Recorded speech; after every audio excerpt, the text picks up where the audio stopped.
The Tower of Babel by Anthony Horowitz.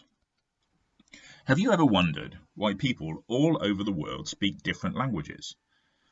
The Bible has an explanation which concerns an extraordinary construction which came to be known as the Tower of Babel.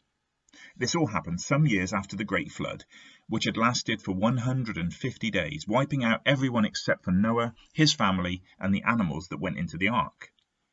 For a long time, the world was a terrible mess, with puddles everywhere. But finally things dried out, and humankind began to re-establish itself. Soon there were thousands of men, women, and children, and they decided to live together in a beautiful place known as the land of Shinar, which may or may not have been somewhere near Iraq. The Bible is rather vague about the precise location, but then it was written a very long time ago. Anyway, everyone was extremely happy. They had olive trees, dates, fig trees, camels, goats, fresh drinking water, peace and perfect weather. And at this time, they all spoke the same language. The trouble started when someone decided to build the biggest, tallest tower that had ever been seen.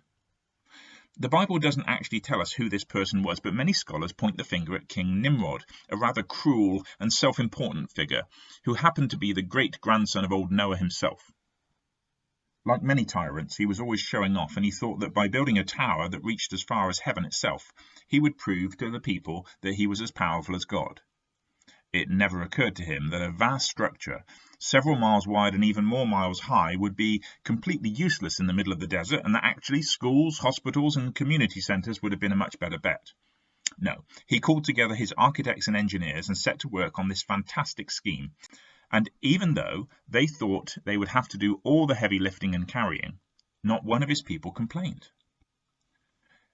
Very quickly, the tower began to rise, and it really was an amazing sight. It looked a little bit like a wedding cake, only it was pale yellow, not white, and actually broke through the clouds. It had hundreds of thousands of archways all the way round, and behind the archways there were doors and windows, corridors and staircases. There were slanting roofs, domes and steeples. In fact, if you can imagine every great building you've ever seen jumbled together and piled on top of each other, you're still only halfway there. Of course, there were no modern materials. The tower was made of bricks, stone and clay, and as cement hadn't been invented yet, the builders stuck it all together with slime which they pulled out of the sea. Because of the huge weight, it sank deep into the sand, but that was probably for the best, as it helped the whole thing stay upright. Now God watched all of this with a certain amount of dismay. It wasn't just that Nimrod was unpleasant and annoying. He saw that human beings, if left to themselves, could waste their time doing all sorts of stupid things. It was all very well people wanting to build and to make their lives better, but they really had to think about what they were doing. What they needed to do was to slow down, and that gave God an idea. One night, while everyone was asleep, he acted. In exactly 1/trillionth of a second, he changed the way they spoke. So, when they all woke up the next day, everyone found that they were talking in a different language. "Good morning," one builder said to another. "Buenos dias," replied the second in Spanish.